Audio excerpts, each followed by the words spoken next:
everyone, and welcome to another episode of Annual Pass. This is the podcast where we talk about all things theme park, shows, rides, attractions, snacks, foods, you name it. If it's in a theme park, we'll talk about it here on Annual Pass. My name is Jack Pattillo. I am your host, and of course, joining me, as always, is my beautiful and talented co-host, Mr. Geoff Ramsey. Hi, Jeffrey. Hi, Jackery. How are we doing? Good. How are you doing? I'm doing well. We're in a new space.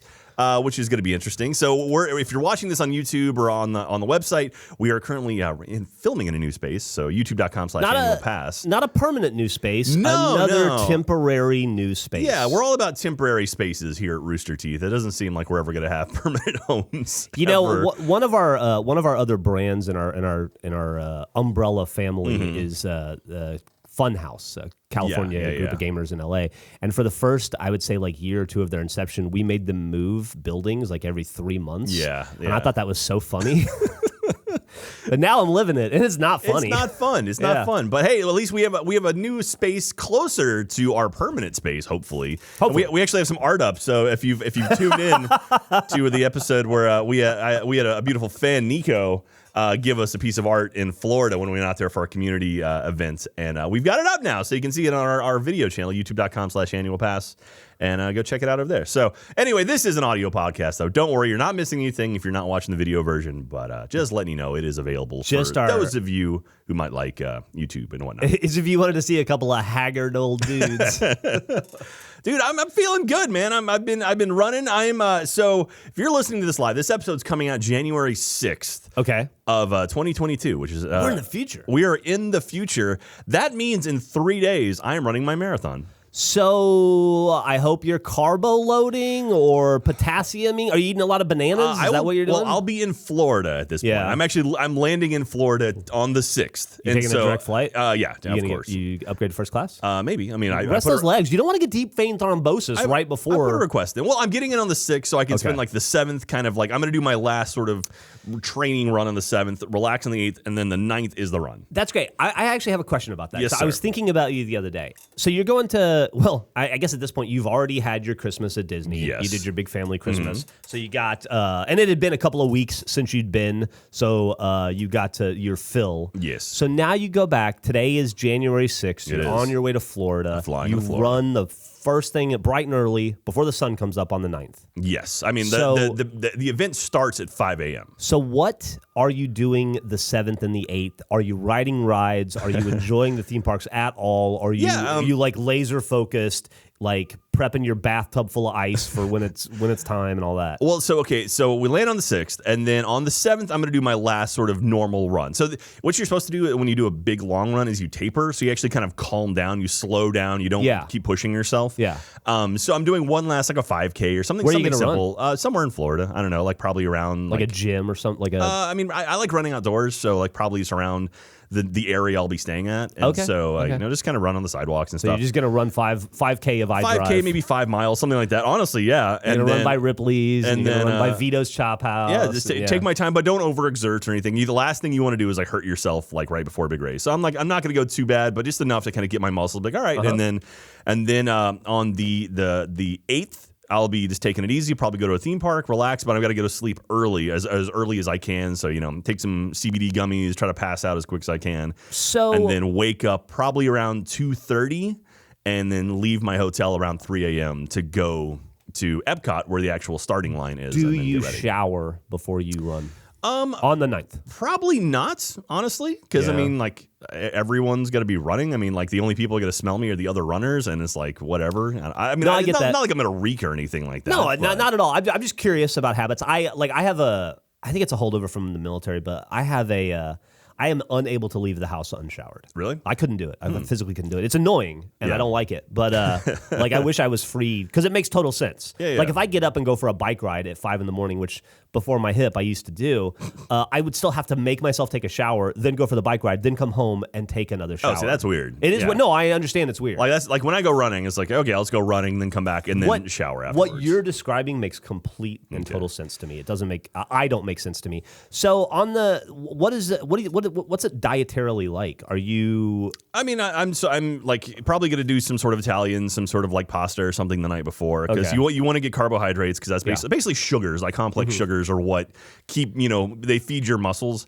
And then I actually have like energy gummies that I take while I'm running. So like take those, not the CBD gummies. Don't mix those up. Do not while mix I'm running. Those up. Yeah. And so I've got what's called a flip belt, which is basically kind of like it's a belt that you wear around, and it's got like little pouches and stuff to put stuff in. So like my Batman's phone, utility belt. Kind of, yeah. And so I'll shove a couple like bags of those things in there. They come in like tubes of like 8, and you eat 4 at a time. So I have a bunch of those with me, because the whole thing is you want to stay ahead of being hungry, because if you find yourself hungry, you're already too late. Like you got to eat in preparation. So like I'm going to be basically like shoving those things in my mouth every 45 minutes to keep myself full of something so I don't get hungry, because that's once you hit that hunger, then your stomach's like, well, you're not catching up. So we had a similar thing when I was in the military, and I spent off and on about a year in the Middle East, and it would get to like 140, 150 degrees sometimes in the day. This is just ludicrous, right? And it would be the thing where like if you recognized that you were thirsty, it was too late. Yeah. You were already headed towards a heat exhaustion or a heat stroke. Yeah. Like you have to just constantly drink water whether you want it or not, because the second you key into the fact that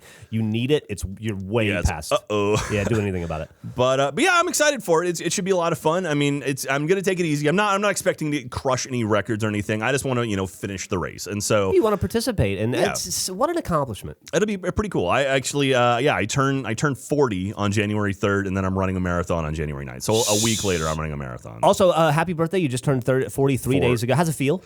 Oh, old. My hips are going. No. But the 8th, you will just be like tooling around. Probably Disney, not Universal. I think you avoiding Universal this trip. I'll focus. Well, actually, for what it's worth, so the race is on the 9th, and on the 10th is actually Shrek 4D's last day of operation.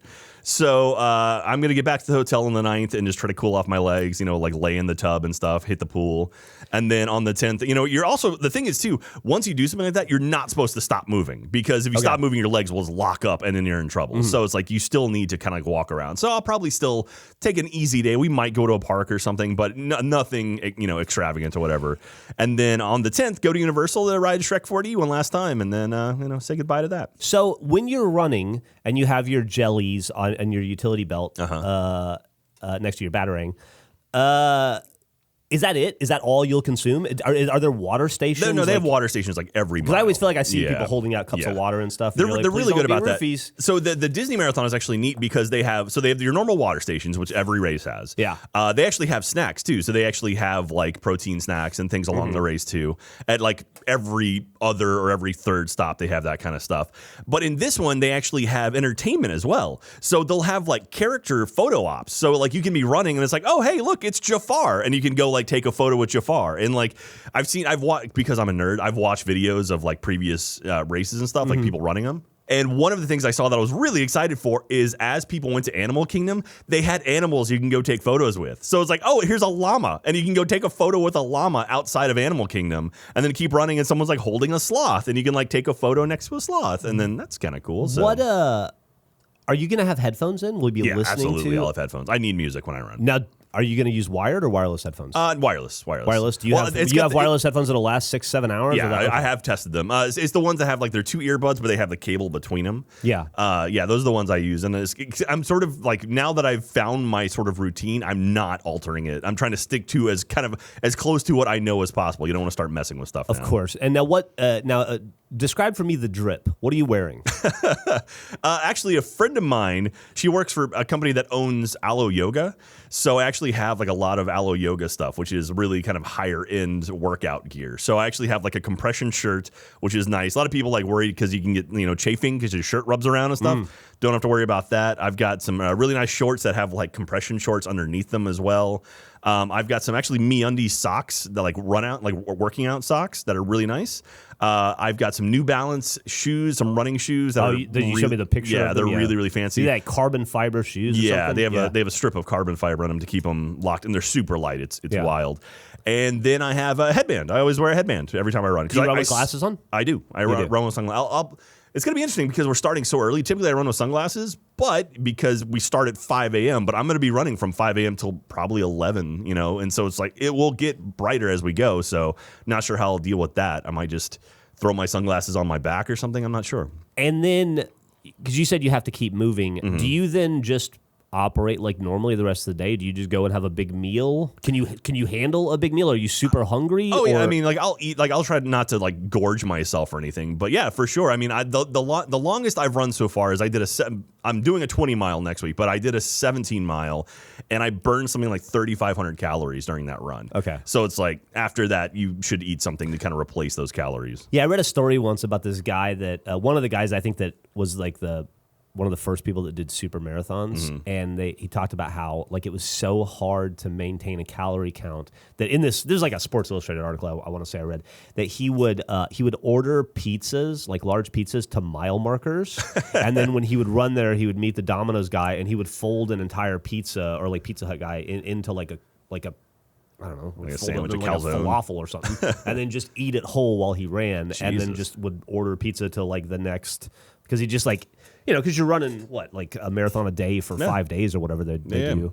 And it's just like, it's such a ridiculous, it's like being Michael Phelps, right? Yeah. When you had to eat like 10,000 calories a day just to maintain. Yeah, and it's something you got to think about. But it's one of those things you don't think about when you're doing 5K. It's like whatever, but when you do these longer runs, like I need to keep fuel in my tank. So there won't be visible annual pass merch on you. Is what no, unfortunately not. Like I talked with Tony, our merch guy, about seeing if I get some sort of like runner's kit or something, but alas, we could not make it happen. Maybe next year. You know what, Jeff? Do you think you could run a 5K with me? I can run a 5K for sure. Okay, I have no interest in a marathon, but I would never ask you to do a marathon, but a 5K, because like maybe next year, they do races throughout the year. Maybe you and I we could open up to the pass holders. We could do like a pass holder 5K. I would love it. Where we'd all like meet up. But the thing is too, these things sell out super fast. So it's like you need to be there as soon as they go on sale and buy. Pay for the opportunity to torture themselves. Well, you pay for every race because you get like a shirt and a I'll get a medal. I'm excited for my medal. I've done 2 races prior to this, and they've just had stickers, and it's like I want a medal. So I'm getting my first medal. I completely and totally understand the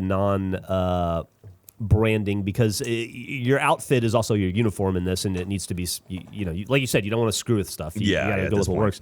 So one consideration I was thinking would be like a annual pass face tattoo. That way you're not putting anything extra on. I'm in. You could even get it lasered off after.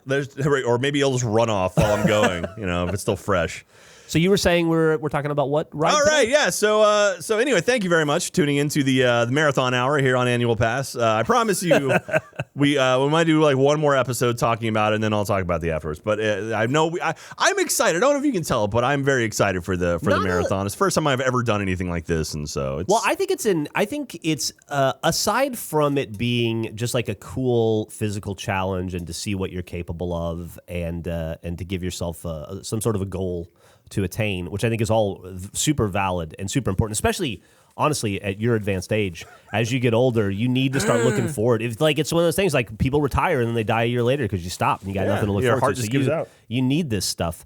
But I'd also you're going to be experiencing a theme park in a way that I would say 99.6 is my math % of people that attend theme parks will never do. Yeah. And so I think it's pretty heavily theme park related. I think it's worth talking about. Yeah. No, I'm not saying we shouldn't talk about it. But you're getting a unique, very special theme park experience. You're absolutely right. It's one of those things where if I wasn't doing this marathon, I can't picture myself doing any marathon. Right. Like I've looked at the Austin Marathon in February, and I'm like, that's kind of cool, I guess. But you just run through Austin. It's like, I lived in Austin. I know Austin, But the idea of like running through a theme park, like running down Main Street USA, running through the castle, it's like, oh, that's so cool. You're going to see it in a way that other people just don't get to. Yeah. And that's very That's cool. going to be fun. Yeah. So I'm pumped for it. So, if you're in the area, feel free to come out and say hi to me. I'll be out there on the 9th running through the castle. So, thank you very much. But now, Jeff, let's, now that we've spent 15 minutes talking about marathons and whatnot, let's get into the episode. Let's talk about today's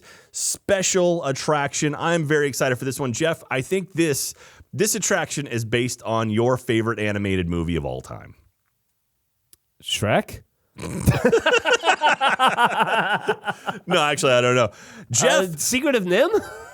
Tell me everything you know about The Little Mermaid. Oh. I know a fair amount about The Little Mermaid. Okay. I know more about The Little Mermaid 2. Okay. Ariel's Revenge? Yeah, Ariel's Revenge. I have a daughter, Okay. And she was a big fan of The Little Mermaid when she was a kid, a younger kid. Main character's name? Ariel. There you go. And but she was a bigger fan for whatever reason of Little Mermaid too. So I know all about how Ariel grew up, and then she had her own daughter, and then they lived Ariel lived on land with her husband, and they built a seawall to protect the daughter from the water because of Ursula, but Ursula's not in it. It's really her sister, who's a different lady, who's also evil, and her daughter doesn't know that she's part mermaid because Ariel tries to keep it from her, and then she finds out, and then it all goes awry, and then Ariel realizes that she shouldn't try to keep that part of her from her because it's part of who she is, and then they defeat the evil sister, and everything is fine. Isn't that Frozen? Isn't that the plot of Frozen? I mean, it's probably the plot of 60% of all Disney movies. Well, today, Jeff, we are talking about Ariel's Undersea Adventure, also known as The Little Mermaid, Ariel's Undersea Adventure, depending on what you're looking at here. Yeah. Unironically, I really, really love this ride. Okay. It's a great dark ride. They have it at Disney's California Adventure. They also have it at Magic Kingdom in Florida. Okay. It's very much a dark ride. It's one of those rides where you get on, it tells a story, and you get off. And you know, it's a kind of like the Cat in the Hat ride? Kind of, yeah. Okay. A little bit more simple. The actual attraction, you've been on Haunted Mansion, right? Yeah, but not since I was a kid. Okay, but you know the actual like those clamshell kind of vehicles you ride in? It's called an Omni Mover is the name of that sort of system, that ride system. It's the exact same ride system as Haunted Mansion. It's a people eater where it just keeps going nonstop. You're always just getting on. Like you get on, it doesn't stop moving. It goes. You go through the attraction. You get off. And it's super easy, super simple. It is a great attraction. And again, I genuinely love this attraction. How many times do you think you've been on it? Probably four or five. Like it's a newer attraction, I should say. So The Little Mermaid, the movie. Do you remember when the original Little Mermaid came out? It caught me off guard at how early it was. If I had to guess, I'd say like 1980. I want to say 1987, but I feel like it's earlier, like maybe 85. 1989. It was November 13th, 1989. No, I said 89. Okay, got it. 87. I didn't realize that Little Mermaid came out in the 80s. Yeah, it definitely came out in the 80s. Because there was definitely like that 90s period where it was like the Disney golden period. I think Little Mermaid kicked it off, really. I do think Little Mermaid kicked it off. There was a period, and this is my imperfect memory, right? But in the 80s, it was all Don Bluth. You know, it was all like All Dogs Go to Heaven. Yeah. And stuff like that. And then I remember Fievel, a lot of American Tail. And then Little Mermaid kind of came out of nowhere, and I remember it being like, Disney's back. Yeah, because it was Little Mermaid, then you had Aladdin, Lion King. Like they all Lion King was a huge deal when that was massive. And so it was like you had that run of all those Disney movies. It was like, whoa. And then that was also when the theme park started blowing up. The 90s when the theme parks really started getting big again. And I think it was sort of a perfect time for Disney. Like the 90s to me are like the Disney golden era. Like that's really when everything kind of blew up and sort of turned kids like me who grew up, like I had my my impressionable years in the 90s. Now that I'm adult, I really appreciate that kind of stuff I went through. And so, yeah, we've talked about that before, sort of the sort of ups and downs and the seasons and whatnot. Let me read this from Wikipedia. The Little Mermaid, Ariel's Undersea Adventure, is a dark ride attraction based on the 1989 Disney animated film The Little Mermaid, located in Paradise Gardens Park at Disney's California Adventure and in Fantasyland at Walt Disney World's Magic Kingdom Park, where it is titled Under the Sea, Journey of the Little Mermaid. The ride opened on June 3rd, 2011 at Disney's California Adventure and on December 6th, 2012 at Magic Kingdom. So that is very new. It's 10 years old. Yeah, about 10 years old. So this is a relatively new area. Took them long enough. In Disney California Adventure, as we've talked about before, when that thing first initially launched, they had a lot of trouble with it. Like DCA was all over the place. That was kind of like a slop together park, and then there was like they put it together and then they slowly kind of reworked it. Where now it's actually a pretty decent park. And so this replaced one of the original attractions there, and this I think was an upgrade from the old one. And Magic Kingdom, what was the old attraction? It was Golden Dreams or something. I think it was just a show. It wasn't something like California-esque type thing. Yeah, okay. I forget exactly which one. I'm sure the pass holders in the comments will let me know what I'm forgetting here. But this thing in Magic Kingdom, they had like Mickey's Toontown Carnival. It was like kind of this weird carnival, like not sort of a lower, it wasn't too fancy of an area, and so they wiped most of that out and replaced it with more Fantasyland. So Fantasyland is where like the carousel is, and like Peter Pan's flight. And, Fantasyland's where I had that like breakdown. Yeah, exactly. And so they added on to Fantasyland at Magic Kingdom, and as part of that, they added in a brand new Gaston's restaurant, which I still want to go eat at Beauty and the Beast. This is going to be be kind of cool. And then next to that is the Little Mermaid attraction. And so it's really cool. The two different the rides themselves are almost identical, but the queues are definitely different. The one in California is more of a straightforward kind of just a basic queue. It's almost like you're going to me, it kind of looks like almost like a skating rink. Very simple, kind of like, nothing really to it, nothing too fancy. Whereas the Magic Kingdom one, it's like you're going into a cave.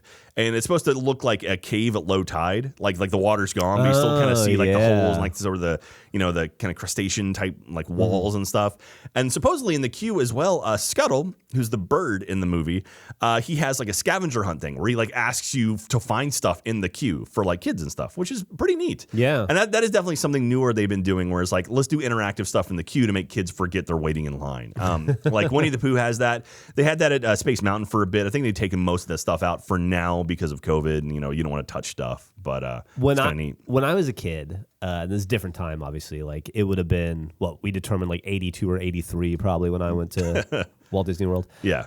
It was a less safe time, right? We were less precious with our children. More action park and less, Magic Kingdom. The way it would work is your parents would get in line, and then you would run away and then check in every 15 minutes. Oh, wow. Yeah, and then you would just run the park and be like a little jerk and doing dumb stuff. And then you just go back in and check in to your parents, and they'd be like, you didn't get stolen. And you're like, no, what? No, nobody wants me. Look at me. And they're like, yeah. All right. And like we just didn't, it was they just weren't as precious with us back then. That was your fast pass. And it was a parent pass. Yeah, I never had to be entertained in a line because I never spent a lot of time in them, Do you remember how many rides you went on when you were a kid? No. Like, do you remember? I think we talked about Spaceship Earth. I think you said you went on Definitely Spaceship Earth. Did that, yeah. I feel like I canvassed Epcot pretty well. Okay. Yeah. For what it's worth, I mean, if you went to Epcot around opening, there wasn't a lot of attractions there. Like there genuinely just wasn't a lot of stuff. So you probably hit up most of it. I remember being most impressed with the food courts and how they had like food. It felt like food from different regions. Yeah, right? the land pavilion, they have a lot of different food stuff down there. I don't know what it looked like when it first opened, but then the Circle of Nations, like they all had different restaurants and stuff. Like everyone is represented. So like I just remember being really blown away by the idea that I could eat food from different places and it was like all co-located. Yeah, because your world is so small as a kid. Yeah, that is true. And then you go somewhere like that, and it opens it up for you. Yeah, it's a whole new world, as they would say. So the ride itself is pretty much just a retelling of the classic movie. As you know, Ariel, she is a mermaid. She falls in love with a handsome prince on land, Prince Eric. I think is his name. And she then decides she wants to go and try to find Eric. She makes a deal with Ursula, evil witch, giant octopus. And Ursula says, "I'll let you do it. I'll let you do it, Ariel. But I'm gonna take your voice." And everyone knows they're like, "Hey, Ariel's got this great voice. That's like her big thing." Yeah. And she's like, I want your voice, but if you can make him fall in love with you without a voice, you can stay up there, and then you can have your voice back or whatever. I don't know. And then of course they the Kiss the Girl song and all that stuff, and then a big fight ensues, and then Ursula shows up, and Katie and I rewatched this recently, and then Ursula actually comes on land and tries to steal Eric away from her. And then everything goes, happily ever after. She falls in love until the sequel. And then King Triton shows up, and he's like, "Ursula, or Ariel, you can stay on land. I don't care, whatever." And then they get married. Blah blah blah. So this is the retelling of that entire movie. The movie itself has some issues. The more I think about it, the more you look into it. Do you know Ariel was like 14? Which is extra creepy when you really a lot sort of a. Yeah. No, we don't. They kind of gloss over that. Pocahontas, right?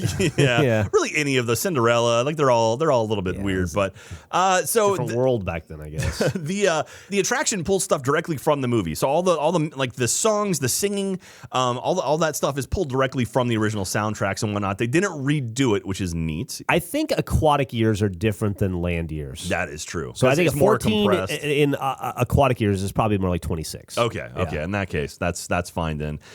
Bits of music. So the original music was done by Alan Menken. Alan Menken, I think is how you pronounce it. Okay. He did a lot of Disney music back in the day.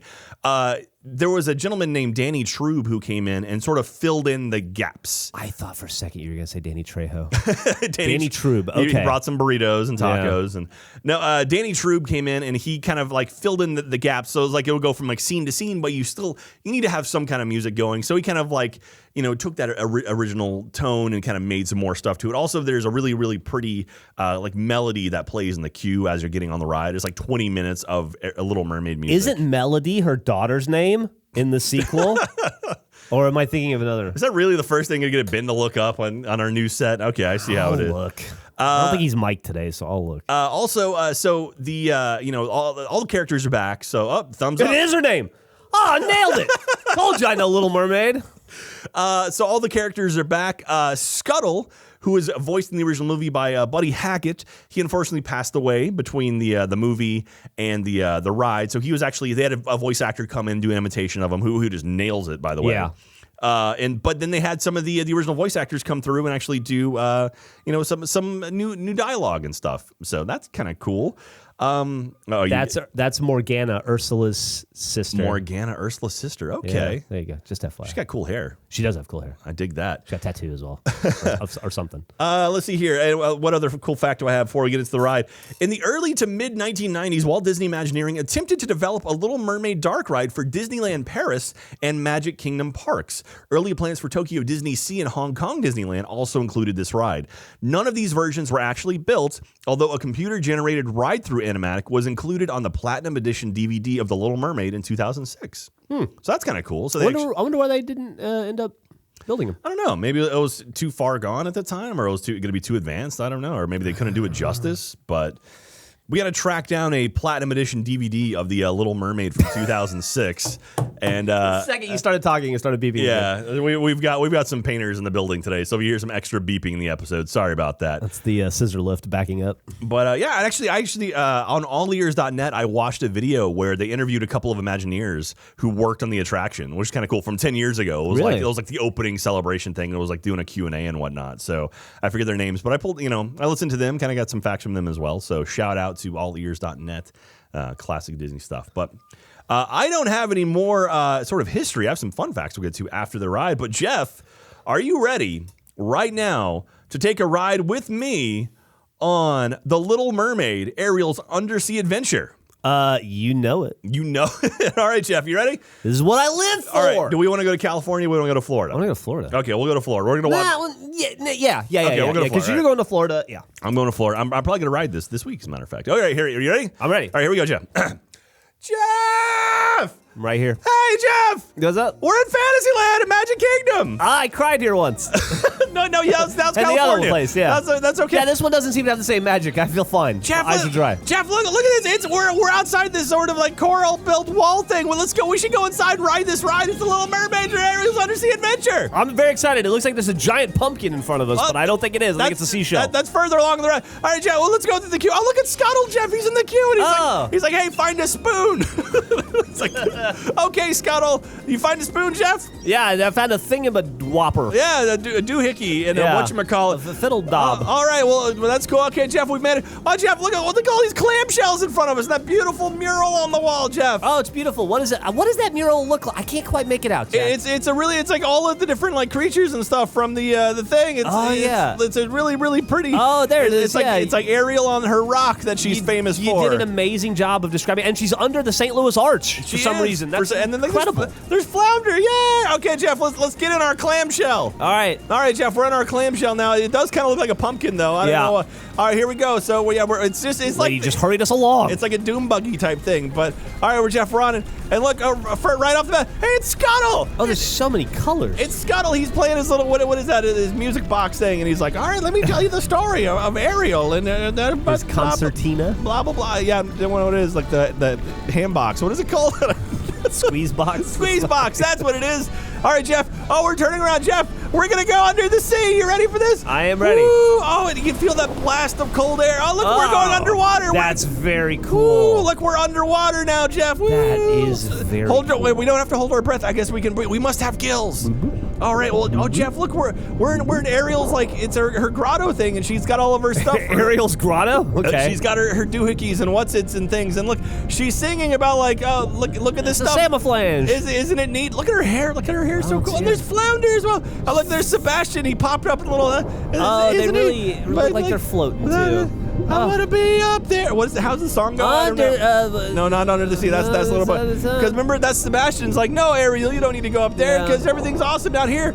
And look, well, we can see like her castle and everything. Part of that world. That's it. Yeah. Oh, look, it's Under the Sea, Jeff. They're having a big Under the Sea party. Oh, look at Under the Sea. Under the Sea. Look at the turtle dancing. Look at those lobsters. Those lobsters are my favorite. Take it from me.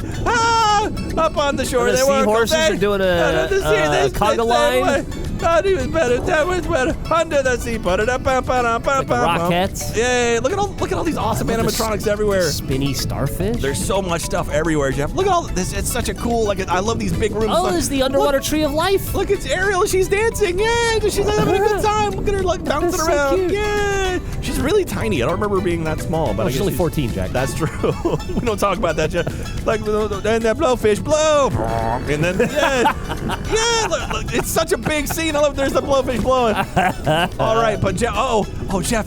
It's the creepy eel things. Do you remember their names? Oh no, Eel and Ob. It's Flotsam and Jetsam. Flotsam and Jetsam. That's right. Because they have the one eye. Like they each have one good eye. But we're going in the spooky thing. It's like somebody's throat. Kind of. It's like a whale thing. And Jeff, look at this. Oh, Jeff, it's Ursula. Oh, she's evil. And she's like, me. And then she's got the thing, and she can see her. And then she's like, I'll let you go on land, but I'm gonna take your voice. She's like, I want to speak to your manager. And you can see all like the creepy little worm things that were like all the people whose souls she stole. Oh gosh. Oh man, that's such a cool animatronic, Jeff. Sad. Looks like she's holding an ice cream Give cone. those souls back. You tell her, Jeff. Look how sad they are. They're so sad. Yeah, they want their souls back. Oh, they just want their souls back. Oh, look, Jeff.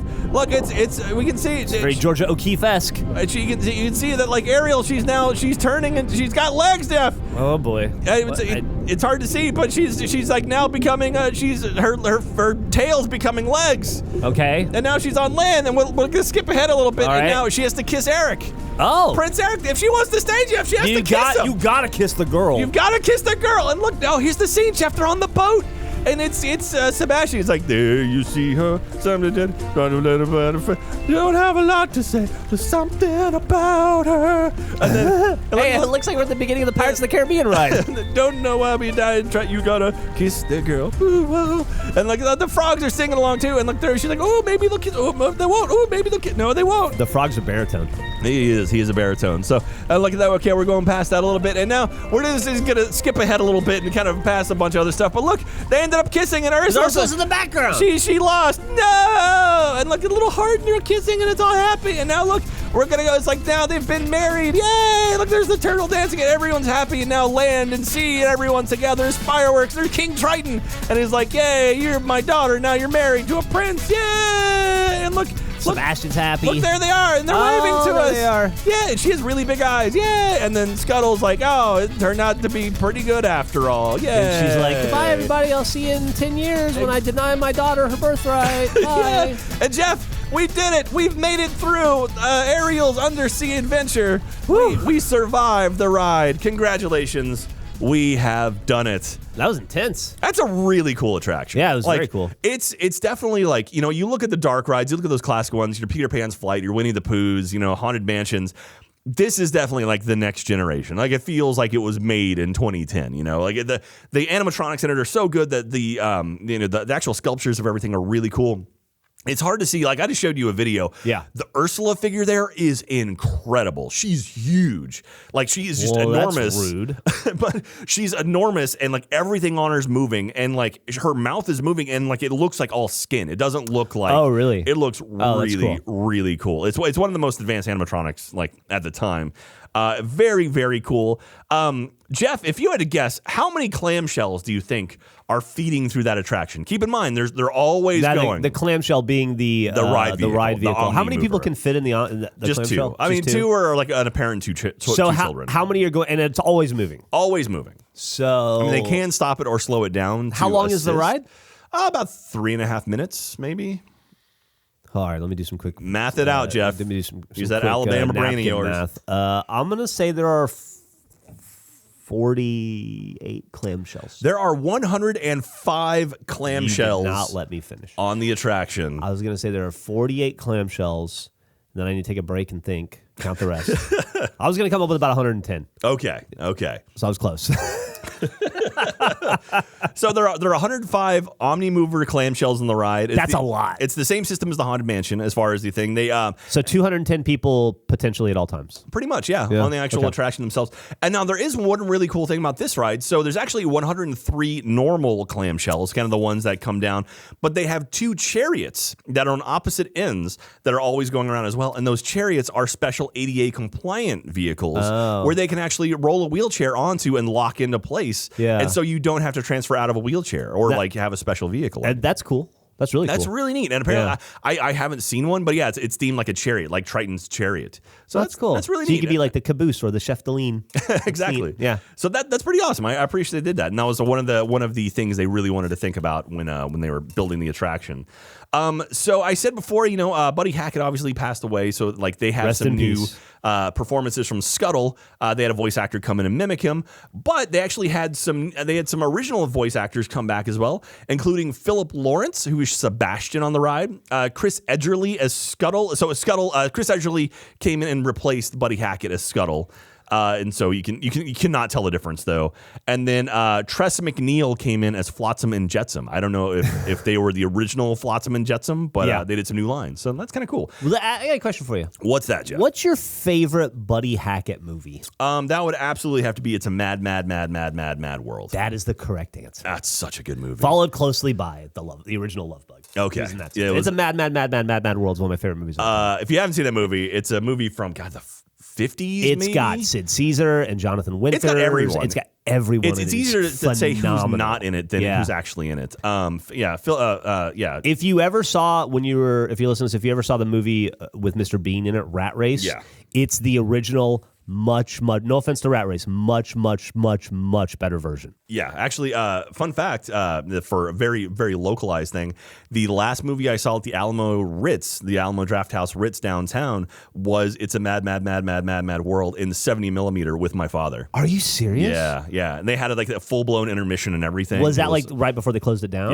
Yeah. Or I mean, that was before COVID, and then that's a really cool one to see. Yeah, it's a good last movie to see. I mean, I didn't know at the time it was going to be my last movie, but it's like that was a good one to go out. Yeah. So anyway, check it out. Buddy Hackett, went on. He's amazing comedic performer, and he's Scuttle in Little Mermaid. A very distinctive voice. Yes, absolutely. And as soon as you hear it, you'll be like, oh yeah, it's that guy. I recognize him. You'll recognize him, and you'll recognize millions of people trying to sound like him. Yeah. He's got one of those replicatable voices. I'm not even going to give it a shot. It's that good. So, but that's it. That's the Little Mermaid Ariel's Undersea Adventure. It is a genuinely good ride, and it's one that a lot of people miss, especially in Magic Kingdom, because it's kind of in a weird spot. It's sort of around the corner from the Seven Dwarfs Mine Train, and it's just past Gaston's restaurant.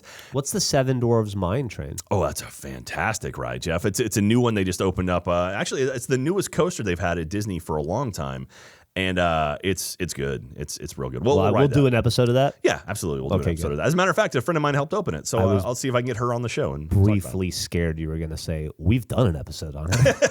How do you not remember? No, I think so. But that's one of those things. Like you and I, we've gone to Florida a number of times now, twice now, but we have yet to go to Disney World. Well, we're yeah, it's true. I thought you were going to say we're going to go to California next year. Yeah, I mean, we're going to Disneyland for sure. Like we're doing, we work with Achievement Hunter, and we're doing a live tour on the West Coast in March and April, and we finish in Los Angeles. So I'm trying to work it out where we can go to Anaheim and go to Disneyland. Well, afterwards. not just that, but we've also announced that we're doing a podcast tour. That's right. So if you're a fan of Rooster Teeth podcasts, we have the Absolutely Normal podcast tour. What's it called? Totally Normal. Totally Normal podcast tour. Yeah. It includes Rooster Teeth podcasts. So if you're a fan of other Rooster Teeth podcasts, like the Rooster Teeth podcast, Face Jam, Off Topic, you name it, Annual Pass.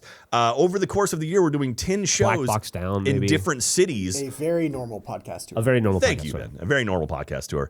We're doing 10 different cities all over the nation. We have only announced 2 right now. Chicago. Chicago's going to have Face Jam as well as another Roost partner, and Los Angeles, I think, is the first one, or is it Austin? Are we doing the first one? Do you know where the first one is, Ben? It's Austin in January, and then Austin. I believe February. I think.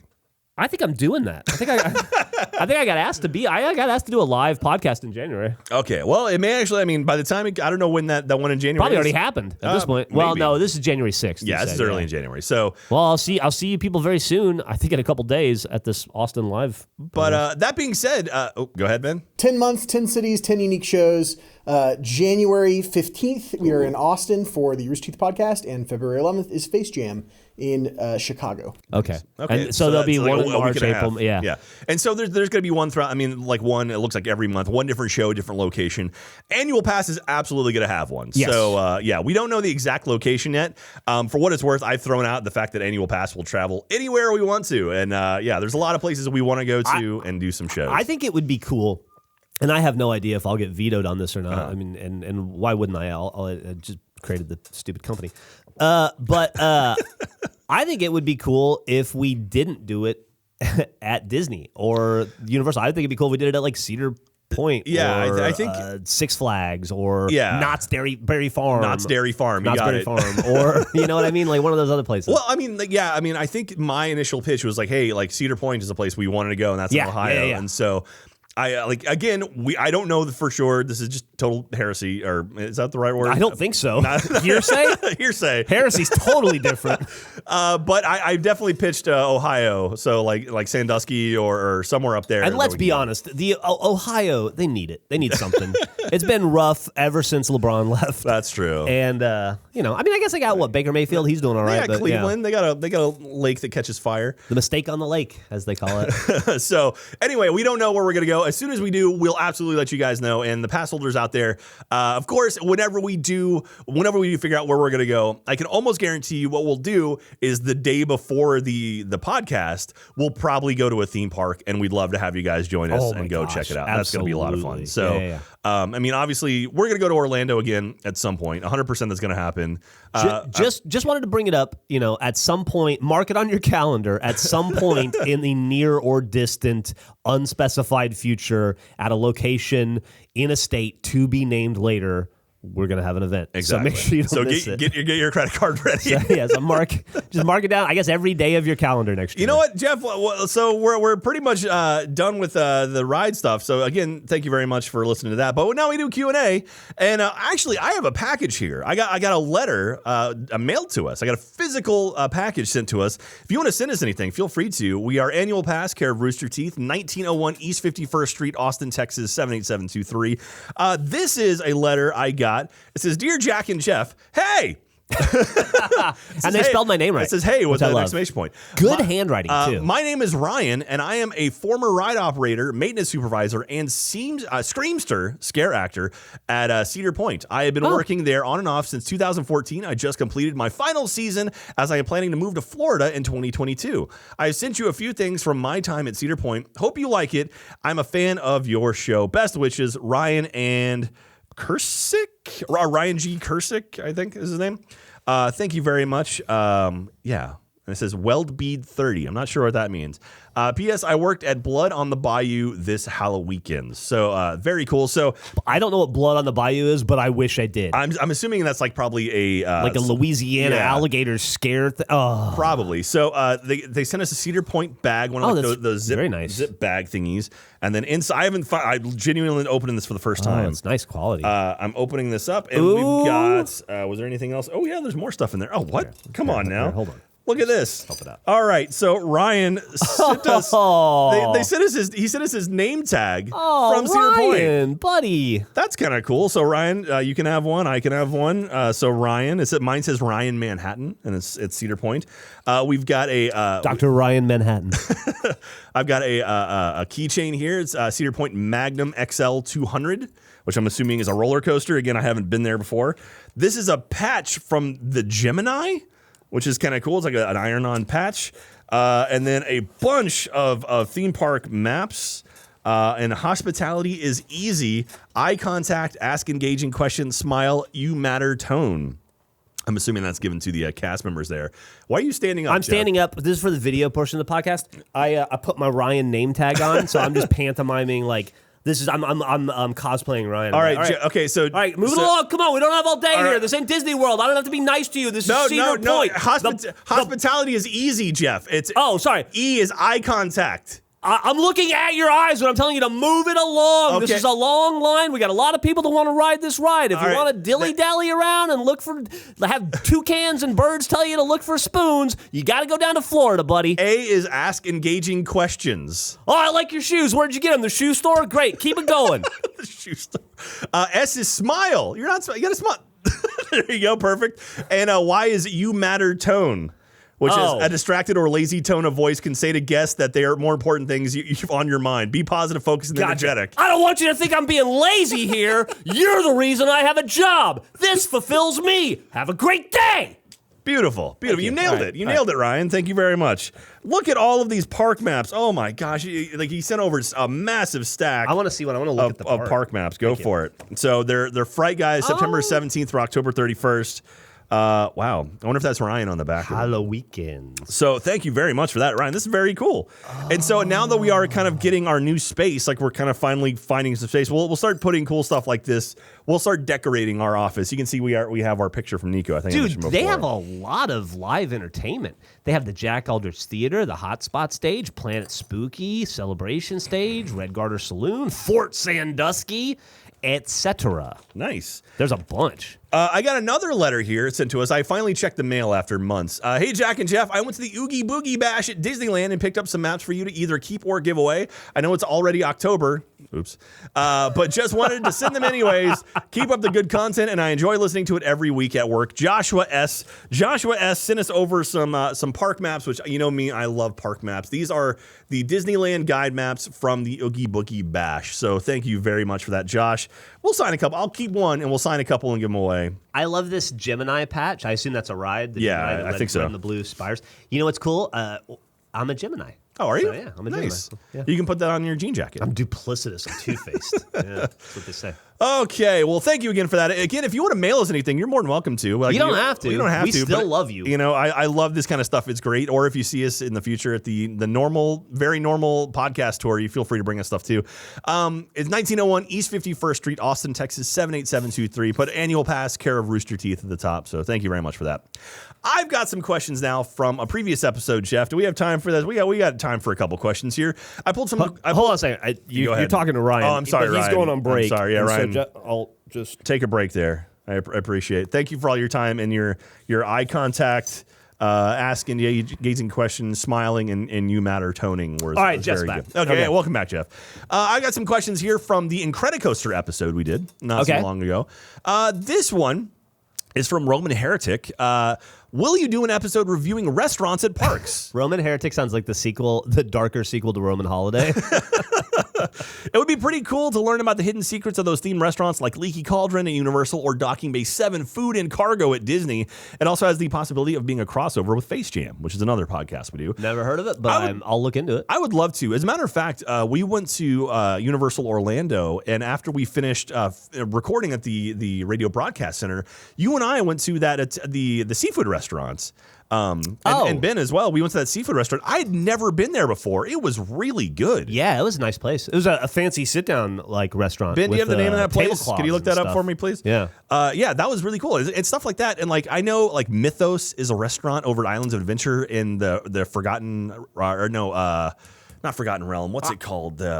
Anyway, that I've area now over been there twice with you, and both times I said that looks like a good restaurant, and you go, "That's what they say." But you've never taken me there. Well, we've never stopped. We've always been in the middle of something. Well, okay, next time we go to Universal Orlando at Islands of Adventure, we will go to Mythos and have a meal there. Apparently, it's really good. Don't break my heart, Jack. Okay. Well, we're also gonna have to go to Disney World. And there's lots of good food at Disney World. So Epcot's full of great restaurants. So yes, we will absolutely do that. Great idea, Roman Heretic, as well.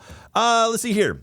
True Tucker says, Jack, we've heard you say plenty of awesome things about working at Disney, but I'm curious, is there any part of the Disney experience that has been ruined for you because you work there? That's a good question. There's gotta be. What are you disillusioned by or about now? I know when I see bad show, I get really upset by that. What I mean by bad show is the idea at Disney or any sort of top tier theme park is if you are somewhere where a guest, a customer, which are referred to as guests, if you are somewhere where a guest can see you, you need to be at the top of your game. You need to be like Ryan was earlier. Exactly. Yeah. You need to be doing eye contact, asking engaging questions, smile, and your matter tone. Yeah. Easy. No, but so you need to give a good show, which means if you see trash on the ground, you pick it up and you throw it away. Even if it's not your job, you pick it up. You make sure. Which, by the way, you should do that anywhere at all times. It has nothing to do with theme parks. Also, don't throw your trash on the ground. That's just a horrible thing. So when I see bad show, which is what I mean, like, cast members leaning up against stuff or, like checking cell phones. Mickey Mouse smoking a cigarette while he scrolls through Tinder. Or like doors open that aren't supposed to be open. Like simple stuff, but it's like things that's like, oh, I can see backstage from there. It's like I can see a row of, like trash bins and stuff. It's like, oh, that doesn't look good. Anything that could kind of break the magic. I mean, like 99% of the people are gonna gloss right over it, but I see that stuff and I'm like, oh, I've literally shut doors and I'm like, this shouldn't be open, and it's like just because you get in the habit of that kind of stuff.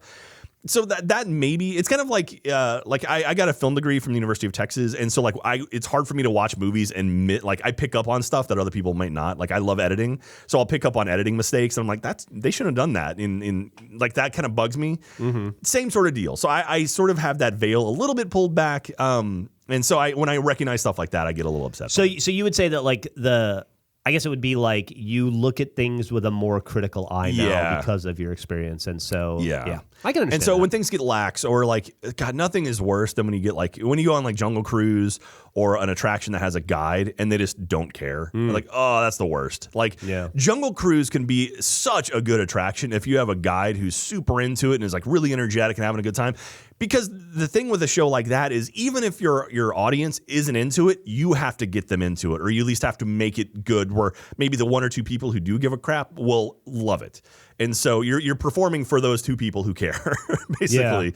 Yeah. And but sometimes you'll get on a guide is just clearly burnt out or doesn't want to be there, and it's no, that's sort of ruins the magic. You're not being easy. You're being a loser. Loser's late, onerous, sassy.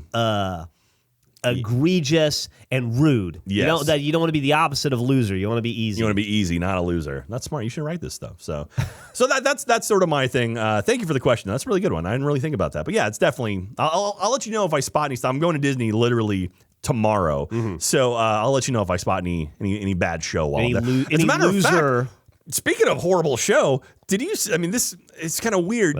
Did you see the fire trucks at Disney World yesterday? I didn't. So Magic Kingdom, we're dating this episode. It's December 15th. We're recording this. Yesterday. What do you think you got for Christmas? I don't know. I don't know either. A trip to Florida. Yesterday, there was a small fire at Magic Kingdom. But it was the point where they actually called in the fire departments, and a fire truck rolled down Main Street, USA. A legit fire truck followed by two ambulances down Main Street, USA. And the thing was, the fire was put out by a fire extinguisher, but they still rolled a fire truck down Main Street, USA. Now, I understand the concern and being like, hey, if the castle's on fire, we need to take care of this thing. But the idea of there was a small fire, it was put out, and they still rolled a fire truck down the middle of the street. Talk about bad show. That's the worst show because that sort of crushes that whole you're here, everything's safe. You don't have to worry about beyond these walls. Oh, by the way, here's a fire truck and ambulance. It's with lights and sirens blaring. I guess, but I guess conversely, you could look at it as look at how seriously they take even the smallest fire. Oh yeah, no, I get that. They're doing that for us. But the thing is too, there have been fires at Disney. I guarantee you there's fires at Disney. Yeah. There's also access points all over that park where you can get anywhere in the Magic Kingdom underground and just pop up where you need to. I am blown away that they let a fire truck roll down the street. It's wild. I mean, good on them for being safe. But I mean, unless something is openly burning, I can't imagine having a fire truck roll down the street. Well, I'm sure I'm way in the wrong on that, but no, it's okay. It's fun to be wrong. I'm honestly a little surprised that they don't have their own fire department as a part of the. Oh, they do. So Reedy Creek is the name of basically the plot of land that Disney sits on. But yeah, oh Jesus. But yeah, look, that's good Lord. There's literally a fire truck rolling down Main Street, USA towards the castle. God, it's such a, and then the 2 ambulances behind The it. ambulances are alarming for sure. That looks like injury. Yeah. I mean, I understand it's preventative. I mean, if you're a precautionary measure, but yeah, if you're a guest and you see fire trucks rolling down the street, you're like, oh my gosh, like something must be horribly wrong. And it's like, oh no, it was a small fire that got put out. And it's like, why would you? I don't know. I'm still blown away by that, and hopefully we'll give them more information soon. I mean, this is a month ago at this point if you're listening to this podcast. But anyway. Jack, I'm going to cut in here just to let you know. Hey, Ben. It was Lombard Seafood Grill. That was the seafood restaurant. Speaking of things on fire, Lombard Seafood Grill, really great if you're across from the Fast and the Furious Supercharge. Feel free to get some food at Universal What a Studios. ride that was. What a ride that. I love that. Anyway, we'll talk about that one in the future. I'm excited to actually talk about that one in the future. So, all right. So that does it for sort of our Q&A and our questions from you. If you have any questions, feel free to leave them over at roosterteeth.com. I love going through and answering questions from you. But now every episode, I ask you, the pass holders, a question, and then you answer them over at roosterteeth.com. I'll randomly select a winner and we'll mail you a park map autographed by Jeff and I. This is again from one of these. These are our special park maps. These are our park maps for now. But unless Ryan wanted us to give a couple away. We'll sign a few of them. Yeah. We'll sign a few and send out a few. We send one to Ryan. The previous question I said, if you could theme any attraction to make it holiday themed, what attraction would that be? And I said Jungle Cruise or. Because we had done in the Haunted Mansion Holiday. And so I was like, okay, what would be a good one? And I mentioned, it's like, hey, it'd be kind of cool for Jungle Cruise. Turns out there is a Jungle Cruise holiday reskin called the Jingle Cruise. Oh, yeah, I could told you that. No, thank you. I appreciate that. So I thought you knew that. No, I didn't know that one. So Jingle Cruise. Animation Twins say, I would have to say the Enchanted Tiki Room. It would be so adorable to see the birds with little Christmas hats, plants with wreaths, and maybe making the volcano snow. Little birds with like Christmas hats would be nice. The Acting DJ says, I do a holiday overlay of Soarin' around the world. It'd be really awesome to see holiday celebrations from around the world as you fly over them. Also, instead of ending at Epcot, you end at the North Pole as Santa is taking off for his own trip around the world. Aw. That'd be kind of cute, right?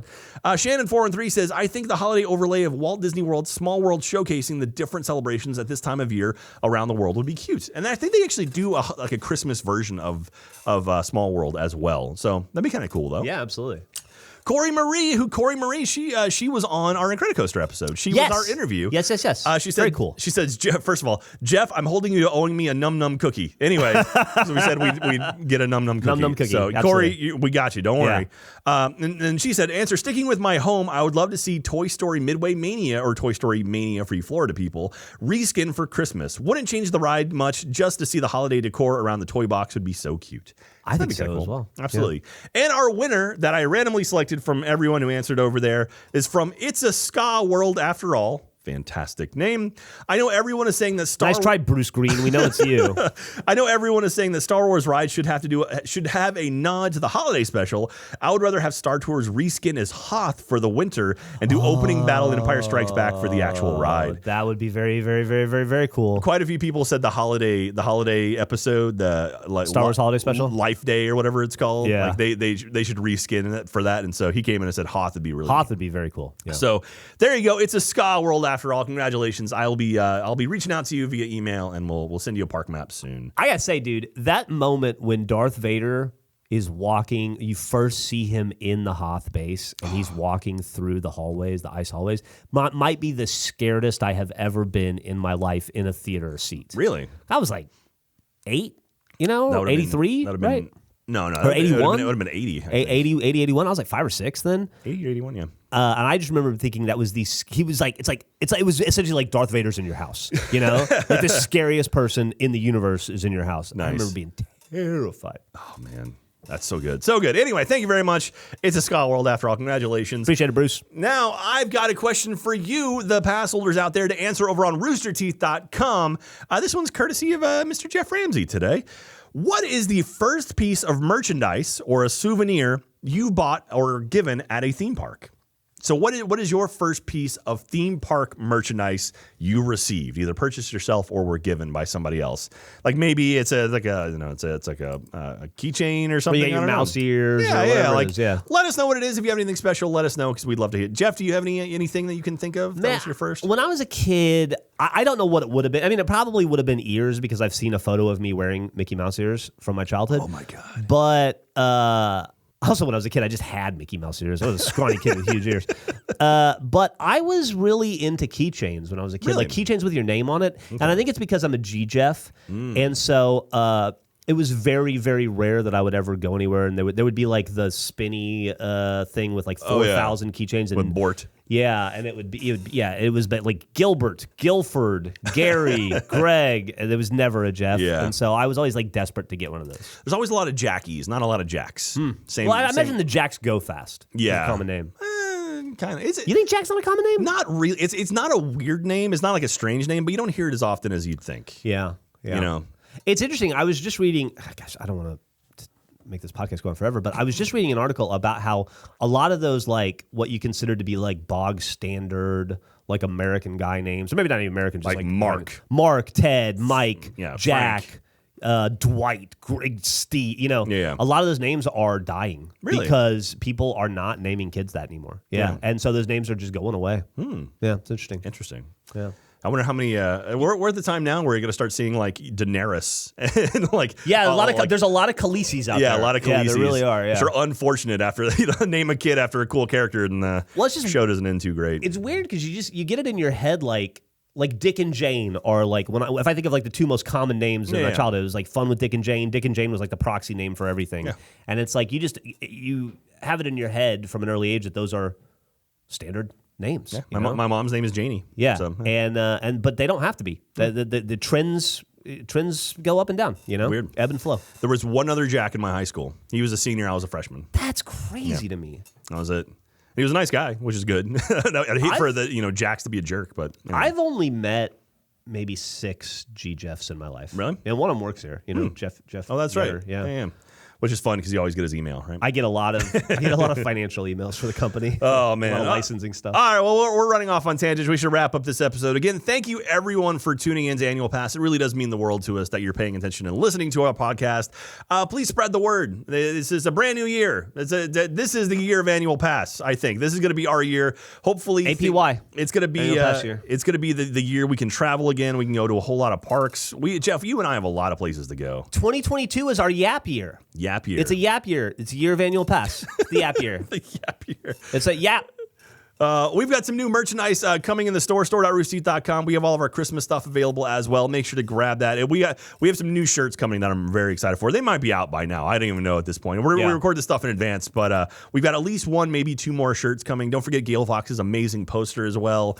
Grab that. We have our pin. We have a pin starter kit coming very soon as well. All of that stuff's great. I love when you guys send us photos of you wearing merchandise in the parks. That it tickles my heart. It makes me so happy. And so thank you again, everyone. Make sure to follow us on annual_pass on Twitter and on Instagram as well. We post stuff. Anytime we visit parks, we'll try to post in those as well. So go check those out. I have a before you say goodbye. Yes. On this podcast, I have a question for the audience that's unrelated to. This is just a personal question. Okay. But I don't think you're going to be able to answer it for me. No offense. Okay. So I told a story earlier this year in this podcast about how we canvassed Florida looking for tiny towns for my girlfriend. And then we found out that that's just something they call it on Arrested Development. It's actually called like Department 56.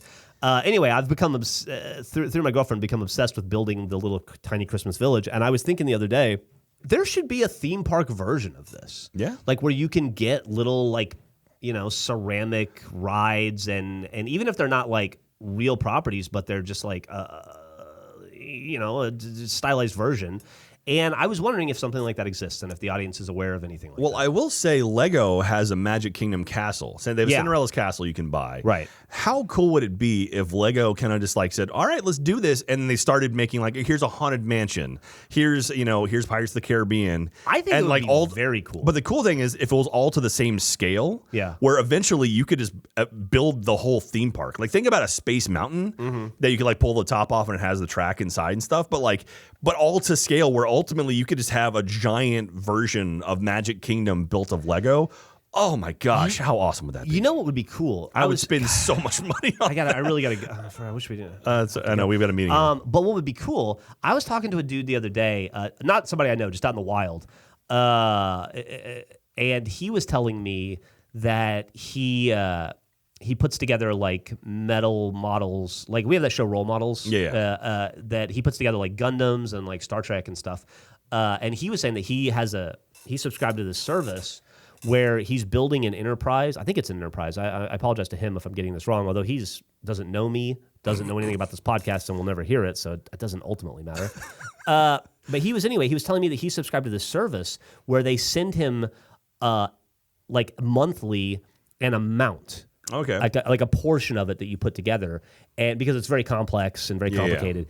And then so every month he gets a little bit closer, and then at the end of 3 years he'll have the whole thing built, and it'll be massive, and it'll cost thousands of dollars. It would be cool if Disney had a service like that. Like, we'll send you Magic Kingdom, but we'll send you a ride a month, you know, piece by and then piece. so you can just like kind of slowly put it together. Oh, man. And then after a few years, you have this huge thing. If you work at Lego or you work at merchandise at Disney World, please make it happen. Yeah, it'd be cool subscription service there. Yeah, and my sister has the castle, so I'll have to get the castle as well and then start working on Absolutely. it. Oh man, so thank you again, everyone, for listening to Annual Pass. Again, the pass holders are the best community in all of Rooster Teeth. We love you guys so very, very much. And yeah, it means the world to us. And thank you for all the stuff you've sent in, all the questions, all the comments. It makes me so happy reading all the stuff that someone's out there listening. So thank you very much. Hopefully you had a very, very good New Year's. Have an easy New Year's, not a loser New Year's. There you go. Absolutely. Jeff, do you feel like you learned anything today? Tons. Excellent. Do you feel like you learned anything today? Maybe about Little Mermaid 2? I absolutely. And Melody, her daughter. Melody. And do you remember what EASY stands for, Jeff? Yeah, it's E is eye contact. A is ask a question. Engaging questions, close. Yeah. Yes. S is smile. And Y? And Y is you're getting paid for this, idiot. Do your job. Nailed it. So thank you very much, everyone. It's been a good episode. I appreciate it. I thought this was going to be a short one, and it ended up being kind of long. So we kind of rambled a bit. That's okay. It's a podcast. That's what they're meant for. That's right. So, all right, Jeff, love you very much. Love you too, buddy. I'll see you next time. Love you, pass holders. Stay safe. Be kind to each other, and we'll see you next time. Bye. Ta-ta.